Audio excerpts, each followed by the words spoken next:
When my husband looked up from his phone and said, "It's my salary, not ours," I didn't answer. I simply nodded.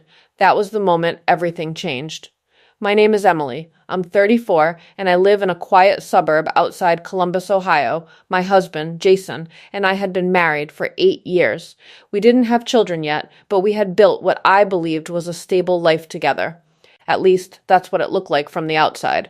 I worked part-time as a freelance graphic designer from home. My income wasn't as high as Jason's corporate salary, but I contributed. I paid utility bills, bought groceries, covered household expenses, and even helped furnish our home with money I had saved before we married. Still, Jason liked to remind me that he was the provider. At first, those comments seemed harmless. I make the real money. You don't have to worry because I take care of everything. You're lucky you don't have the pressure I do. I told myself he was just stressed from work. Then the language changed. When I suggested replacing our old washing machine, he shrugged. "That's expensive." "We can afford it," I said. He looked directly at me. "I can afford it." I laughed awkwardly. He didn't. From that day forward, he rarely said our money. It became my paycheck, my savings, my investments, my retirement. Every conversation carried the same message. The life we shared somehow belonged to him. One Saturday afternoon, I found a folder sitting open on his desk while looking for printer paper. Inside were investment statements, savings accounts, certificates of deposit. I froze. I knew we had savings. I didn't know we had that much, almost $300,000, accounts I had never heard about. I quietly closed the folder before Jason came upstairs. That evening, I asked gently. I didn't realize we'd been saving so much. He barely looked up from the television. "I have." "What do you mean?" "I've been saving." I waited. "Aren't those our savings?"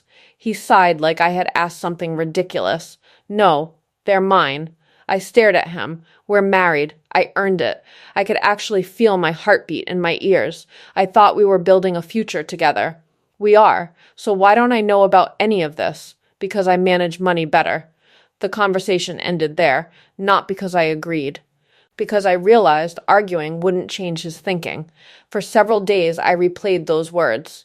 I earned it. Mine, not ours. I stopped asking questions. Instead, I started paying attention. Every financial decision required his approval. He knew every account password. Only his name appeared on most investments. Even our emergency fund was controlled entirely through his banking app. Meanwhile, I was expected to ask before spending more than $200. The more I observed, the more uncomfortable I became. This wasn't about money anymore. It was about power. One afternoon, I met my friend Rachel for coffee. She noticed something was wrong almost immediately. "You're quieter than usual." I smiled, just tired.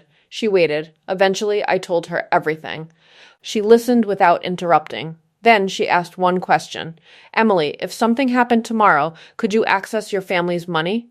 I opened my mouth. Nothing came out, because I honestly didn't know. Rachel reached across the table. "I'm not saying your husband is a bad man, but every adult deserves financial knowledge. That's not disrespect. That's responsibility." Those words stayed with me all week. Instead of confronting Jason again, I made a decision. I opened a notebook. At the top of the page, I wrote things I need to learn: budgeting, investing, retirement planning, taxes, emergency funds, estate planning, credit reports. I realized something surprising. I had spent years trusting Jason with everything financial, not because I couldn't learn, because I never believed I needed to. That weekend, I enrolled in a free financial literacy course offered by our local community center. I didn't tell Jason, not because I was hiding something, because I wanted to build confidence before having another conversation. Every Tuesday evening, I attended class. I learned how investments worked, how retirement accounts were structured, how credit scores affected future opportunities, how married couples could still maintain financial transparency. For the first time in years, I felt stronger. Not angry. Prepared. About 2 months later, I landed my biggest freelance client ever. It nearly doubled my monthly income. I opened a separate business account in my own name. Everything was legal. Everything was transparent.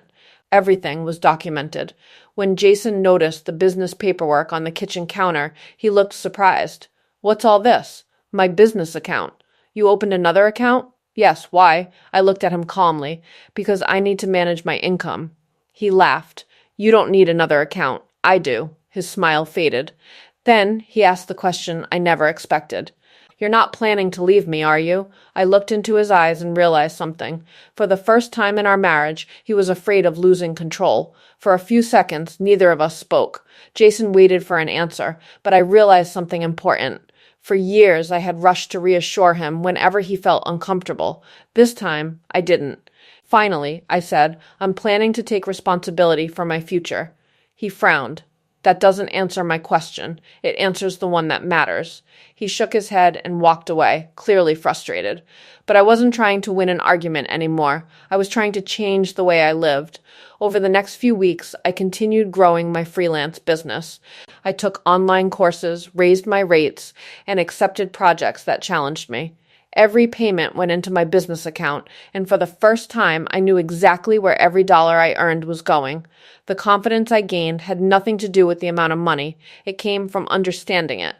One evening, Jason came home unusually quiet. During dinner, he finally spoke. I've been thinking about what you said. I looked up. You've changed. I have. You don't ask me for permission anymore. I never should have needed permission. He stared at his plate for a long moment. I guess I never saw it that way. For the first time, he wasn't defending himself. He was listening. A few days later, he asked if we could sit down together on Saturday morning. When I joined him at the dining room table, there were folders spread across the surface, investment accounts, savings statements, retirement plans, insurance policies, everything. I want you to see all of it, he said quietly. I didn't speak. I thought handling everything myself was protecting us. He looked embarrassed, but somewhere along the way, I started acting like I owned our future. That sentence stayed with me, not because it erased the past, because it acknowledged it. We spent nearly 4 hours reviewing every account together. He explained where our money was invested, how much we had saved, and what our long-term goals looked like. Whenever I had a question, he answered it without brushing me aside. When I didn't understand something, he explained it again. Not as a teacher, as a partner. At the end of the meeting, he looked at me. I think we should meet with a financial planner. I smiled. I was hoping you'd say that. The following month, we sat with a certified financial planner who helped us restructure everything. We created a true household budget. We listed both of our incomes. We agreed that major financial decisions required both of our approval. We opened a joint savings account for shared goals while keeping our individual accounts for personal spending. Neither of us lost independence. Instead, we gained transparency. That simple difference changed the atmosphere in our marriage. Months passed. One Friday evening, we were invited to dinner with another couple. During the conversation, the husband joked, "My paycheck is my paycheck. My wife's money is just extra." Everyone laughed. Jason didn't. He calmly put down his fork and said, "I used to think like that." The table became quiet. I was wrong. He glanced at me before continuing. A marriage isn't about who earns more. It's about making sure neither person feels powerless. I didn't expect him to say those words. He wasn't trying to impress anyone. He was admitting who he used to be. On the drive home, I thanked him. He smiled. No. He reached over and squeezed my hand. Thank you for not fighting me the way I expected. I almost did. What stopped you? I realized I didn't need to prove my worth. I needed to build it. He nodded slowly. I wish I had understood that years ago. So do I. But neither of us could rewrite the past. We could only choose what came next. Today, my business has grown beyond anything I imagined. I contribute confidently to our household, not because I have to prove my value, but because I know it. Jason and I still have conversations about money, but they're exactly that, conversations, not lectures, not permissions, not power struggles. Looking back, I understand something I wish every woman knew. Financial independence isn't about preparing to leave your marriage. It's about making sure you never lose yourself inside it. Love should never require ignorance, trust should never require silence, and respect should never depend on who earns the bigger paycheck. The day my husband said, "It's my salary, not ours," I thought I had lost something precious. Instead, I found something even more valuable, my own voice. If this story touched you, please comment and subscribe. I have one question for you. Do you believe financial transparency is essential in a healthy marriage? Let me know your answer below.